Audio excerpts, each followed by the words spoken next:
Obrigado por nos ter dado a inteligência, por nos ter escutado. Obrigado.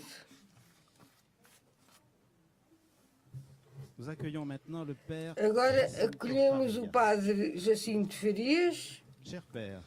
Querido Padre, o senhor é doutor em Teologia da Universidade Gregoriana de Roma, é atualmente professor titular da cadeira de Teologia Dogmática na Universidade Católica de Lisboa. Enquanto conselheiro espiritual da equipa responsável internacional das equipas de Nossa Senhora, você foi levado a aprofundar o seu conhecimento sobre o Padre Caffarel, que também não conheceu, e vai ajudar-nos a analisar as fontes espirituais da sua comunicação. Vamos então escutá-lo.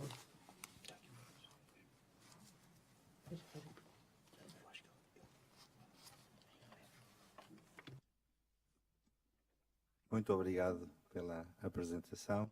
Merci de votre présentation, chers amis, couple des équipes Notre-Dame. Je me sens vraiment honoré de pouvoir être ici avec vous. Algumas reflexões sobre o tema que me foi proposto, as fontes espirituais da vocação do Padre Caffarel. Já falo em português.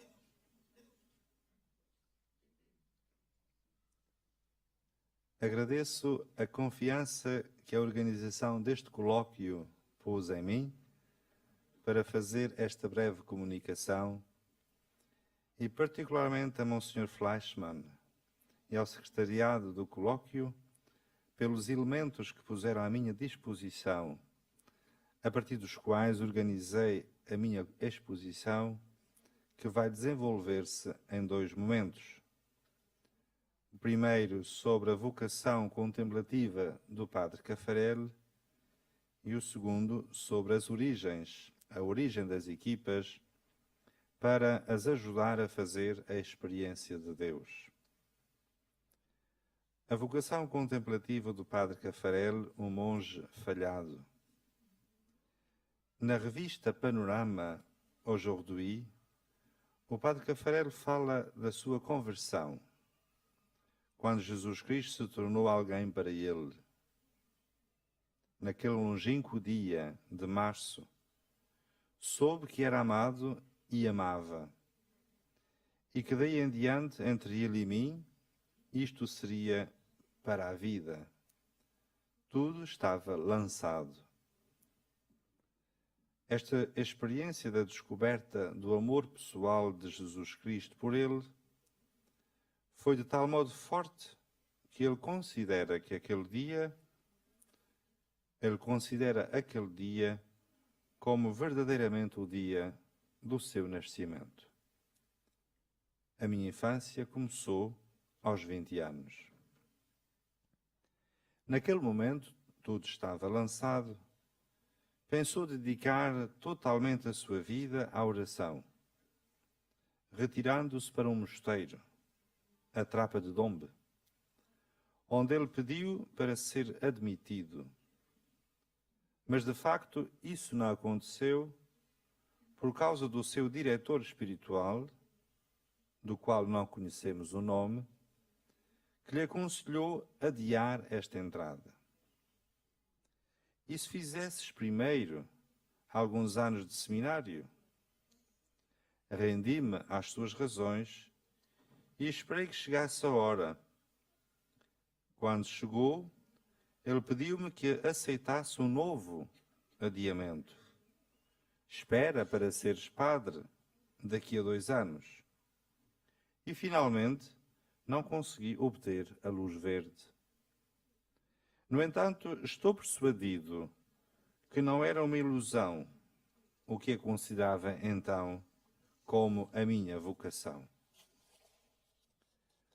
O sinal da verdade desta vocação contemplativa é o facto que ele cultivou sempre uma intensa vida interior e que é o segredo da fecundidade do seu ministério, como ele confessa.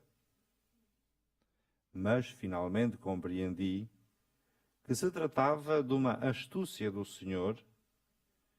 Se eu não tivesse sentido tão profundamente este apelo a uma vida de oração, não teria sentido a minha necessidade de rezar todos os dias e de me reservar todos os anos várias semanas de vida silenciosa e solitária.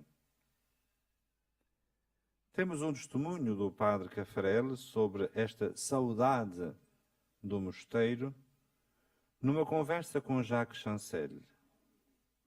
Aí se revela o essencial do segredo do padre Caffarel, onde podemos ver como ele era verdadeiramente um homem de oração, verdadeiramente um homem de Deus. Eu falo de Deus porque precisamente foi Deus que me conquistou há uns 50 anos, num certo mês de março de 1923. Aí se encontra a linha de demarcação na minha vida. Há um antes, há um depois daquele dia. Deus entrou na minha vida desde aquele dia.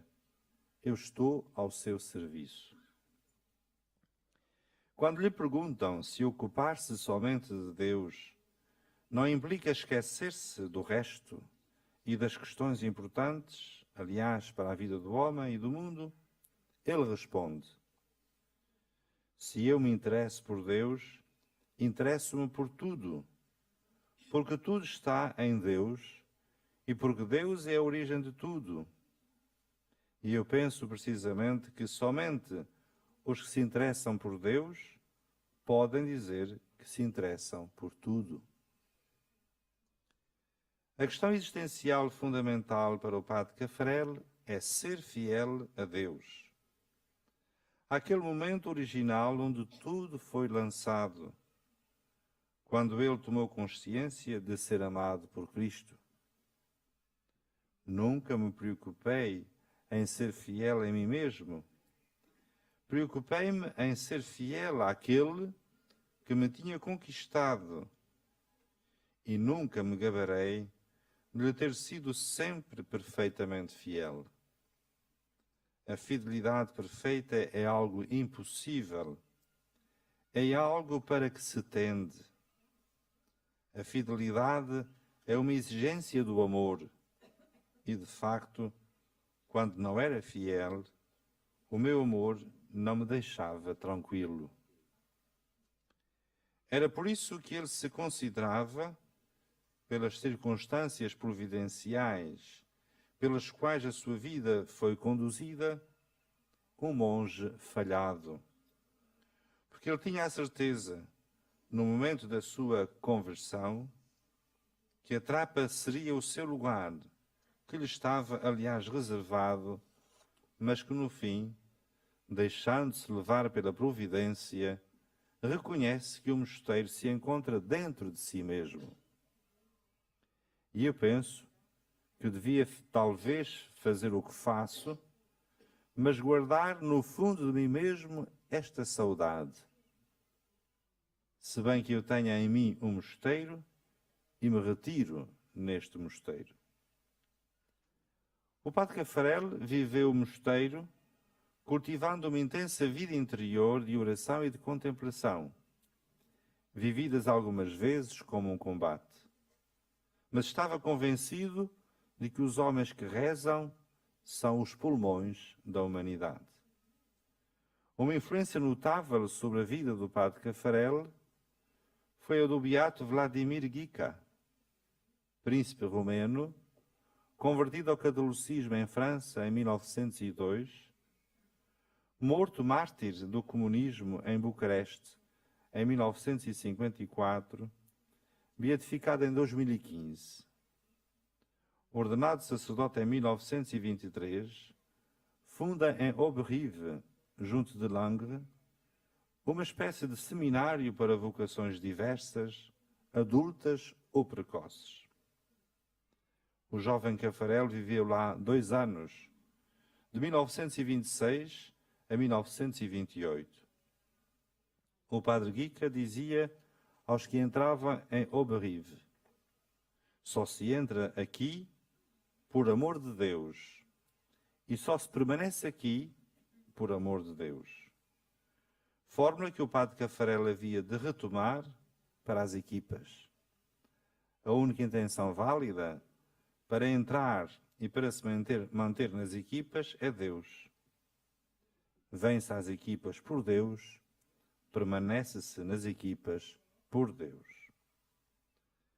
No que diz respeito à necessidade de uma experiência forte do encontro com o Deus vivo, que ele encontrou no momento da sua conversão, o padre Caffarel confessa que se sentiu tocado pelo que se dá na tradição espiritual do Oriente, no hinduísmo, por exemplo, onde há a recomendação segundo a qual todo hindu deve fazer a experiência de ser monge, ao menos uma vez na vida. Na Tailândia, o antigo costume quer que ao menos uma vez na vida todo homem, mesmo o rei, partilhe durante alguns meses a vida monástica. Isso incitou-me à reflexão. Segundo os testemunhos que sobre este assunto recolheu, o padre Caffarel reconhece que o mundo ocidental, e mesmo nos mosteiros, a prática da oração sistemática e da meditação foi abandonada. Eis porque pode registar-se o enfraquecimento da fé em vastos sectores da Igreja. Em Trossur, ele quer oferecer a todos os que o desejarem esta possibilidade do encontro e da experiência com o Deus vivo.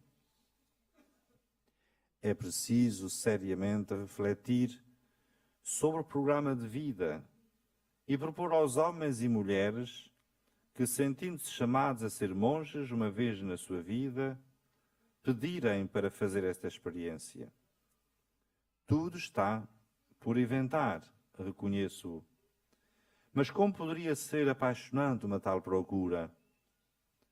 Os conventos que procurassem com seriedade, discernimento e desinteresse responder ao que eu creio ser uma necessidade de muitos dos nossos contemporâneos, seriam os primeiros a beneficiar.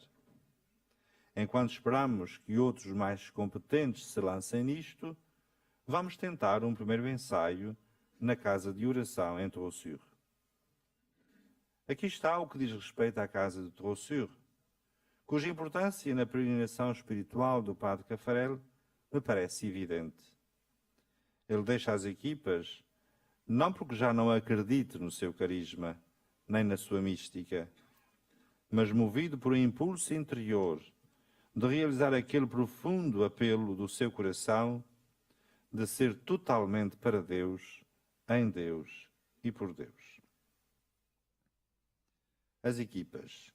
Ajudar os casais a fazer a experiência de Deus. A origem das equipas de Nossa Senhora deve-se à solicitude do padre Caffarel em ajudar os casais desejosos de viver a santidade de acordo com a sua condição.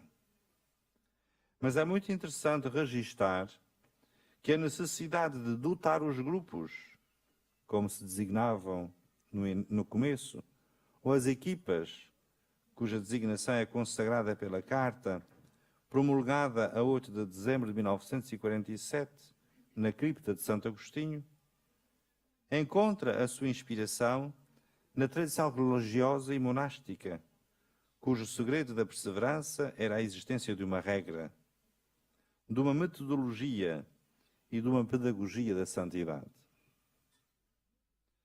Não vos escondo que foi a história da Igreja, o estudo da vida religiosa que me inspirou a solução. Procurei o que podia explicar que a santidade nunca tivesse deixado de florescer e de reflorescer nas ordens religiosas ao longo dos tempos, apesar das crises exteriores e interiores. E compreendi que um dos fatores essenciais da solidez e da vitalidade destas ordens era a sua regra. Então perguntei a mim mesmo, por que é que não se há de propor uma regra aos cristãos casados desejosos de progresso espiritual? Não uma regra de monges, mas uma regra para leigos casados. A carta oferece, portanto, aos casais uma pedagogia, uma regra para ajudar a alcançar o ideal da santidade, que não é um privilégio para os monges e os padres, mas para todos os cristãos. Ele oferece uma metodologia para viver uma espiritualidade e uma mística, exclusivamente centradas em Deus, na experiência de Deus que o Padre Caffarel quis partilhar com as equipas, o que lhe estava profundamente no coração. A única intenção verdadeira que corresponde à finalidade das equipas é a vontade de melhor conhecer Deus, de melhor o amar, de melhor o servir. Vem-se para as equipas por Deus e nelas se permanece por Deus. O motivo da entrada, o motivo da permanência na equipa é religioso, isto é, relativo a Deus. E o Padre Caffarel reconhece que todo o seu empenho na espiritualidade e na mística das equipas encontra-se em linha direta com a sua vocação original de ir para o mosteiro, a sua verdadeira e única vocação. Se o meu sacerdócio teve alguma eficácia, sei que o devo à prática da oração. Os numerosos retiros pregados aos ossistas da primeira geração, a revista de espiritualidade conjugal, L'Anodor, que fundei em 1945, as equipas de Nossa Senhora, a Casa de Oração de Trossur, situam-se todas na linha direta da minha vocação monástica. Em conclusão, nestas breves notas sobre as fontes espirituais da vocação do Padre Caffarel, podemos tirar algumas conclusões. O momento inicial da sua conversão, o facto de se saber amado e de amar, foi decisivo. Mudou o curso da sua vida, que verdadeiramente começou naquele momento. A primeira concretização da sua conversão apareceu para ele sob a forma da vida monástica. Os homens de oração são verdadeiramente os pulmões do mundo. Sob a direção do seu diretor espiritual, foi orientado para o sacerdócio, mas que o não fez esquecer a sua experiência original. Conservou sempre a saudade do mosteiro, que inspirou toda a sua ação pastoral, ajudar as pessoas a fazerem a experiência de Deus. Por isso, retirar-se da Trossur foi o último momento da sua vida, mas de facto tinha sido o primeiro na intenção. A vida do Padre Caffarel mostra assim uma extraordinária unidade, uma verdadeira sinfonia. O mosteiro desejado, o mosteiro que ficou escondido nele, o mosteiro em Trossur, onde viveu no silêncio contemplativo até ao fim dos seus dias. Muito obrigado pela vossa atenção. Merci beaucoup pour votre attention.